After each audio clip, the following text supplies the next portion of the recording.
everyone, Lawrence here from Unicorn Reviews. Today we're looking at the Monsgeek M1. This is a CNC'd aluminium 75% gasket mounted keyboard, mechanical keyboard with hot swap switches, south facing LEDs. Keyboard also supports a lot of modifications out of the box. Some stuff is included in the box, so you can just configure it to be exactly the keyboard you want.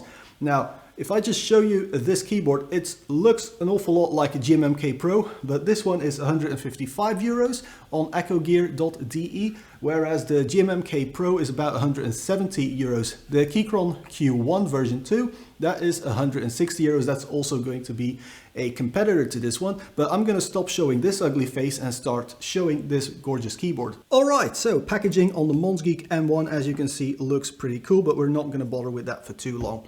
Inside the keyboard I have these brand new Echo snow blue gray switches. These are linears, they're incredibly smooth without even lubing them. So the switches in this keyboard are these, but they're not lubed, just so you know. And then, as you can probably see, I'm running the also Echo ASC profile PVT double shot keycap set. This is Echo Bread. It's a really strange name for a keycap set, but it looks amazing, feels amazing. It's really high quality for the price. However, the black letters on the red keycaps are perhaps not as sharp as another Echo set that I have. This is silver and black, and as you can see here, it's a lot sharper than on the red keycap set. But yeah, let's not bother with that for too long. As you can see right here, 75% with a knob. It's not a wireless keyboard, it has a USB-C port right here. It's quite recessed, but I'm gonna grab some accessories out of the box and really show you around this keyboard. So in the box you get a rubbery coiled cable. The coil is not the highest quality because this is a cable that comes with a keyboard. You shouldn't expect high quality cables with your keyboard, I guess. But yeah, it's quite deeply recessed, so it should hold it in place rather nicely. But if you have a very thick USB custom cable that you want to use, maybe you'll run into some trouble. Now, as I think you can see, this is a very solidly built full aluminium keyboard. It's very clean looking. There isn't really a lot of detailing going on or fancy shapes or angles. The only sort of accent piece is this brass inlay, but this is only like a couple millimeters thick, so it's not like there's a full brass plate throughout the entire keyboard, although it kind of feels like it when you look at the weight. The bottom of the keyboard is an absolute fingerprint magnet, so try not to touch it too much. And then at the bottom are 6 screws. What's really nice is not only do you get the Allen key you need to open it, but you also get spare screws because yes, you will lose these. Now, while you could take out your switches and keycaps first to make this assembly a lot easier, I just prefer to support the top plate on 2 boxes so that they don't touch, because otherwise if they do touch, then you'll be loosening up all 6 of these screws and then the top plate will just fall off. Right now that's not the case, so let's take this thing and open her up. As you can see, I didn't fully unscrew one corner. Now that I have unscrewed all corners, the top plate lifts off just like that. You don't need to take off your keycaps to do it. Really nice. And as you can see, just nicely machined aluminium and then coated in some black stuff. Room, of course, for your gaskets, because this is a gasket mount keyboard. Now, I'm just going to lower the camera and really show you how much flex there is from the gasket, which means removing the mouse pad, because otherwise you're just flexing the mouse pad. So as you can see, not too much flex, so it is, I guess, fairly similar to a GMMK Pro, maybe slightly more flex from what I've read on the old interwebs. But then these brass pieces on the sides, they just slide out. What I think Echo is doing or going to do, or what Monsgeek is doing or going to do, is maybe also replace these with something translucent so that you have side glow, because at the moment the only LEDs you have are south facing and underneath your keycap, so they don't do a whole lot. Now, removing these strips, very easy, doesn't require any tools. There is also a, and this is very hard to show, but a little plastic layer on here, so you're not going to short anything out, and there's also not going to be any rattling, so very nice attention to detail there. And then the keyboard itself folds out like so, with a little JST connector on here. On the back of the keyboard, on the back of your PCB at stock, there is this foam thingy, along with another piece of what feels like very thick sticker paper, probably also just to make sure you don't have any shorts or anything. In the box, you also get this sticker, and this literally is a single piece tape mod. So you can peel this off, stick it on the back of your keyboard, which we'll do in just a second so you can hear the difference. So you can just tape mod your keyboard out of the box with this little thing that you don't have to actually get any tape for. Probably saves you like 2 seconds. The bottom case is incredibly dense, incredibly heavy, because this is really just a single chunk of aluminium. Little USB-C daughter board in here, looks easy enough to replace, although I don't know if there will be any spares in case you somehow end up breaking it. But yeah, the bottom feels very high quality. And this of course brings us to our PCB itself. What's really nice about this keyboard is it comes with clip-in stabilizers. However, as you can see, you can screw in stabilizers as you want to. And the really nice thing is it actually comes with Echo screw-in stabilizers in the box. So if you want to go ahead and just fine-tune your stabilizers, they're already included. That's really nice. Your little chip here is also VIA and QKM compatible, so you can basically turn this keyboard into whatever it is you want to turn it into. What's hard for me to show, but pretty cool maybe, I don't know, are these soldering points for LEDs on the side. So at some point they were probably thinking of putting LEDs on the side instead of these bronze or brass little thingies, and they decided not to do it and just left this in place, probably because the PCBs were already made. Also, if you look into the software, you can set the underglow brightness, but there are no underglow LEDs, which is pretty strange that, you know, maybe it had it, maybe it can have it if you solder LEDs to it yourself. Removing a switch from this plastic or polycarbonate, whatever, switch plate, you can see that it does support 5-pole switches. It is a south-facing RGB LED.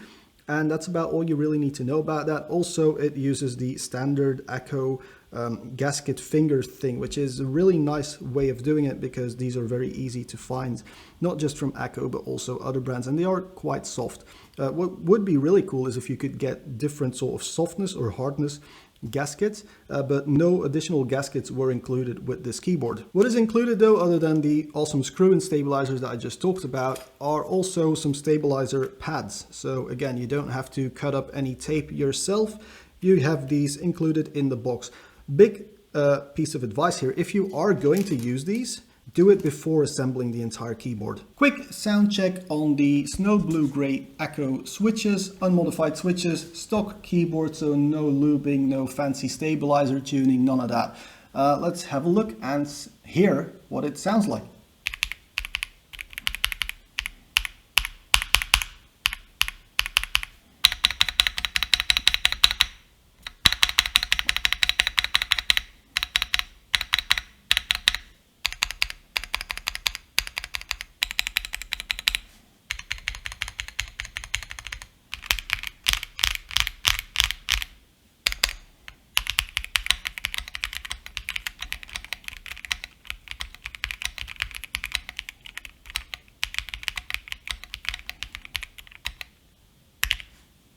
Sounds pretty alright if you ask me.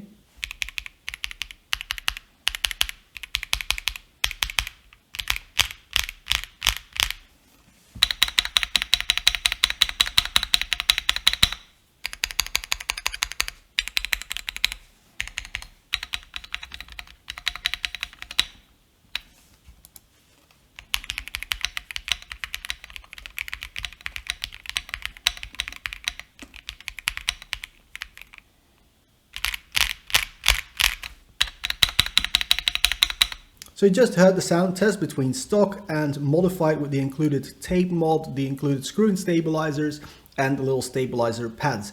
Personally, I cannot hear a difference. And that's, I guess, a good thing because you don't want to be disassembling it and assembling it all over again 20 times a week just to get the preferred sound. I think it sounds perfect straight out of the box. If anything, the modified version had a slightly higher pitched spacebar sound that I don't really like as much as the stock version. So I'll try and go back to that sort of sound when I'm done making this video. However, I've been using this keyboard for I think about 6 work days. I've been using this one at work, typing on it basically all day long. And It's been great for that. My colleagues also haven't complained because it's not clickies. However, the gamer boys and girls out there may want to see the RGB lighting, so let's plug in the cable and show you the light show. So of course, big selling point with this keyboard is it's got VIA and QKM support. What that means is you have the standard VIA interface to do anything from key mapping, layout, macros, and lighting. The lighting setting at the moment is turned completely off, although I have remapped a few of these keys. To remap keys, it's very easy. You just select what key it is and what key you want it to be, and boom, Bob's your uncle. The same for macros and going with different sort of layouts and layers and all that. But there are very awesome VIA videos out there. The possibilities are endless, especially once you start adding in custom QKM stuff, which you can do. QKM lighting and also just custom scripts. You can do that. I'm not going to in this video because I don't want this video to take 2 hours. Now, lighting wise, mine is turned all the way off, so I'm going to turn it on and bring the camera in. All right, so I've darkened the room a little bit and let's go through the lighting. This is what white lights look like. Now, as you can see, the keycap set that I'm using doesn't actually have shine through, making LED lighting pretty pointless in my opinion, but let's go through it. So you have, of course, breathing, you can select that color to a single color, just so it shows up a little bit better on camera. You can cycle through all your colors at whatever speed you desire. You can cycle left to right, right to left, up and down. You can go with rainbows. You can go with pinwheels, spirals. There's a beacon mode. The possibilities with the colors are endless. However, I have to say they're not the brightest RGB LEDs that I've seen in a keyboard yet. And so even if you go with completely transparent keycaps, I think there are better keyboards out there if you just want a light show. Personally, I don't care for LED light show, so I'm just going to turn it back off. But yeah, just something to keep in mind if you are into that sort of thing. So my spaghetti arms can't keep holding this keyboard up like this for much longer, so let's dive straight into the conclusion on the Monsgeek M1. I personally haven't tried the GMMK Pro or the Q1 by Keychron, so it's hard to directly compare it to those keyboards. However, as it sits, this is a really good value keyboard. It feels great to type on, it sounds pretty good, and the quality and finish of it is, well, impeccable really. This is really good quality. The nice thing is it's in stock, you can get it pretty easily. At Echo Gear there should be a little bit of a discount code in the description down below if you want to check that out as well. But that's it for me for now. Thank you very much for watching and I'll see you in the next one. Cheers!